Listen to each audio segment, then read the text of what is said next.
Hello everyone, welcome you all for the 50th session of Modern Marketing. In today's session, we are going to discuss about service delivery and quality in service. Before going to discuss about today's topic, I would like to give you a brief recap of previous session.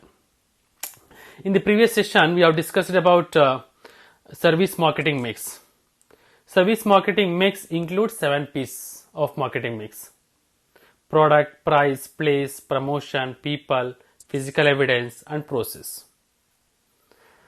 The learning objective of this session is to learn about the delivery of quality service. And the expected outcome of this session is that the students are able to understand the methods followed by service companies in delivering quality services. Now, without any further delay, let's get started. Services quality. It's a combination of two words, services and quality. Dear students, we have already discussed about the concept of services. What is service and what are the characteristics of services in the previous sessions. Now let us see what is quality. The term quality focuses on standard or specification that service generating organization promises. For example, recently Netflix promises its subscribers that it will release a new movie every week. And we cannot have a clear-cut boundary for quality. The concept of quality is more subjective than objective one. And it depends on customer's perception. Next, what is services quality? Service quality is the customer's evaluation of the service offered by a service organization.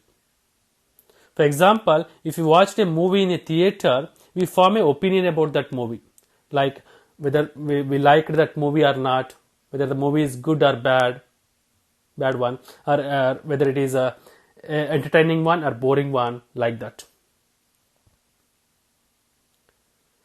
And service quality can be defined as the difference between the customer's perception of the service received with his expectation of the service desired.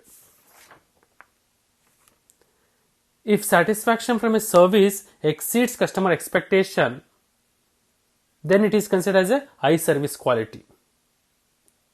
And if satisfaction from a service fails to exceed the customer expectation, then it is considered as a low service quality. Now let us see service quality model. Service quality model was developed by A. Parasuraman, Valery Zitmal and Leonard L. Berry. This model highlights the main requirements for delivering high service quality, and at the same time it identifies 5 gaps that prevent successful delivery of services. The service quality model is divided into 2 sections, consumer section and marketer section. The area above the line, you can see the line in the middle of the diagram C. The area above the line is considered as consumer section, and the area below this line is considered as marketer section. Consumer section covers word of mouth communication, personal needs and past experience. These 3 factors sets out customer expectations, that is expected service. And the expected service will be compared with perceived service to find out the quality of service. And marketer section. Marketer section covers management perception of the consumer expectations, service quality specifications, service delivery and external communications to the consumers. And you can also find out 5 gaps in this model. Gap 1, Gap 2, Gap 3, Gap 4 and Gap 5. We are going to study in detail with reasons for these gaps and corrective measures to reduce these gaps. Gap number 1 is management perception gap. The first gap occurs due to difference between customer expectations and management perception of consumer expectations. This gap generally arises because management does not know exactly what customer expects. For example, in hospital administration may think patients want better food, but patients may be more concerned with nurse responsiveness. The number one reason for gap number 1 could be insufficient marketing research. Dear students, if proper marketing research is not done, then gap number 1 might exist. Market research involves collecting information about customers and their expectations. This problem can be solved through proper customer research on continuous basis. Number 2 reason could be poor service recovery. Often, when customer service do not meet customer expectations, the customer complains. The handling of this complaint is crucial for service organizations. And this is the time a service organization can make up for their failure and satisfies the customer at a time of service recovery. The service provider gets a view of customer perception and it helps to close the gap. The third reason for gap number 1 could be poor relationship marketing. This involves building strong relationship with the customers rather than just dealing them as a one-time buyer. Stronger the relationship, the smaller will be the gap and the customer become loyal. Next, gap number 2 is service quality specification gap. The second gap is the gap between management perception and service quality specifications. The service organization has an understanding of what it thinks the customer expects, but service organization is not able to translate these into specifications. For example, hospital administrators may tell the nurses to give fast service, but may not specify how fast. There are 2 reasons for gap number 2. Number 1, poor management commitment. Dear students, gap number 2 occurs when the top management lacks commitment, which can be due to resource committed to quality. To solve this gap, management should allocate resources towards improvement of quality that customer considers vital. And number 2 reason could be poor service design. A poor service design can result in gap number 2 because new service development is unsystematic. And service designs developed may be ambiguous and unidentified, leading to confusion among employees which reflect in delivery of services. So, proper service design is necessary to solve this gap. Next, gap number 3 is service delivery gap. This gap occurs due to the difference in service delivery standards or specifications and the actual service delivery by the employees. This means that the quality specifications laid down by the service organization for the staff to follow were not met at the time of service production and delivery process. Reason number 1 for this gap number 3 could be employees not fulfilling their roles. It is the role of the employees to cater to the effective and efficient delivery of the service. An employee not delivering service to the customer requirement, then this gap 3 can be existed. So, service organizations should recruit and train their employees about how to deliver service on time to customers. And the second reason could be failure to match demand and supply. The gap in service delivery can occur if the service providers are not able to match the demand and supply. Since services are intangible and perishable, services cannot be stored. So if there is a low demand for their service, it results in a loss, as these cannot be stored for later use. On the other hand, if there is a higher demand for the service organization again lose sales and hence revenue. So there should be proper match between demand and supply. Next, gap number 4. Gap number 4 is market communication gap. The market communication gap occurs when the service delivered is not as per the expectation created by the communication or advertisement made by the organization. For example, if an hospital brochure shows a beautiful room but the patient finds it cheap and tacky looking, external communications have distorted the customer expectations. First reason for gap number 4 could be planning problem. When operation personnel are not involved in marketing communication campaigns, the promises made by communication advertisement tend to be not realistic or accurate, but it can be exaggerated. So to solve this problem, use of realistic advertisement is required. Second reason for gap number 4 could be over-promising. To sell services, marketing people can get carried away and promise more than they can deliver. The extent to which firms are pressurized to create new businesses or meet the business of competitors also affects the extent to which they overpromise. Overpromising can be done through advertisement, personal selling, etc. To close this gap, service organizations should deliver products and services as per promises made.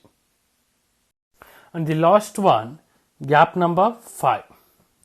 Gap number 5 is the perceived service quality gap. This gap occurs when the perceived or experienced service is not in line with customer expectations. This gap arises when customer misinterprets the quality of the service. And this can happen due to the client's own prejudices or bias. For example, if a doctor or physician keep visiting the patient to show care, but the patient may misinterpret this as an indication that something is really wrong. These are the 5 gaps every service organization must overcome in order to deliver high service quality. Next concept, dimensions or determinants of service quality. Based on service quality model, researchers identified 5 determinants of service quality in descending order of importance. Number 1, reliability. Reliability is the ability to perform the promised service dependably and accurately. Next, second one, responsiveness. Responsiveness is the willingness or readiness to help customers and provide them with prompt service. This is the another determinant. Next, third one, assurance. Assurance is the knowledge, skills and competence of the employees to perform the service, and the courtesy and respect of the employees for their customers, and the effective communications of the employees with the customers in a language that the customers can understand. And next, fourth one is empathy. Empathy is the easy approachability, the understanding of the needs and requirements of the customers, and the provisions of caring and individualized service to the customers. And the last one, tangible. Tangible refers to the physical evidence like the appearance of physical facilities, equipments, personnel and communication materials which receive attention from service provider. These are the 5 determinants of service quality every service organization must adopt while delivering their service to customers. Now, let us see some of the best practices adopted by top service companies. Number 1, strategic concept. Dear students, top service providers are customer obsessed and they have a clear sense of their target customers and their needs, so that they developed a distinctive strategies for satisfying their customers. Next, top management commitment. Companies such as Marriott, Disney and Ace Hardware have a thorough commitment to service quality. These companies' managers look monthly not only at financial performance but also at service performance. Ray Kroc of McDonald's, who is responsible for franchising and expansion of McDonald's, insisted on continually measuring each McDonald's outlet on its conformance to QSCV, means quality, service, cleanliness and value. And even some companies insert a reminder along with employees' paychecks brought to you by customer. It shows the top management commitment. Next, third best practice is high standards. The best service providers set high quality standards. Let's take example of banking industry. In the banking industry, which is highly regulated, Citibank still aims to answer customers' phone calls within 10 seconds and answer the customers' letters within 2 days. It has been an industry leader in social media for their customer service. So that by providing faster customer services, Citibank set a high quality standards in banking industry. Next best practice is profit tires. Top service providers always cuddle big spenders to retain their patronage as long as possible. Like customers in high profit tires get special discounts, promotional offers and lots of special services. And those in low profit tires who barely pay their way may get more fees, stripped down services and voice messages to process their inquiries. Next, monitoring systems. Top audit firms audit their service performance and even their competitors on a regular basis. They collect voice of the customer measurements to probe customer satisfiers and dissatisfiers and use comparison shopping, mystery or ghost shopping, customer service, suggestion and complaint forms, service audit teams, customers' letters. By doing all these, they continuously monitor their service quality. And the next best practice is satisfying customer complaints. Top service providers encourage disappointed customers to comply and also empower employees to remedy the situation on the spot. And these have been shown to achieve higher revenues and greater profits than companies without a systematic approach for addressing service failures. These are the 6 best practices followed by top service providers. Next, marketing strategies for service firms. Dear students, every service firms develop their own marketing strategies to succeed as well as to overcome competition and survive in the highly competitive service industry. Now let us see 3 important marketing strategies for service firms. Number 1, differentiating services. Dear students, customers who view a service as fairly homogeneous care less about the provider than about the price. Marketing excellence requires service marketers to continually differentiate their brands so they are not seen as a commodity. Let's take the example in e-commerce industry. Amazon under its Prime subscription scheme provides free delivery and CMT delivery services, video streaming services, ad free music, free in-game services, etc. But other e-commerce companies do not provide all these services in one basket. In this way, Amazon differentiates its services from its competitors. Next, primary and secondary service options. What the customer expects is called the primary service package. And what the service provider provides add-on services in addition to primary services are called secondary services. Let us take the example of hotel industry. In hotel industry, room service and food service are considered as primary service. And hotels can also provide add-on services such as merchandise for sale, free breakfast buffets, loyalty programs, etc. These are considered as the secondary services.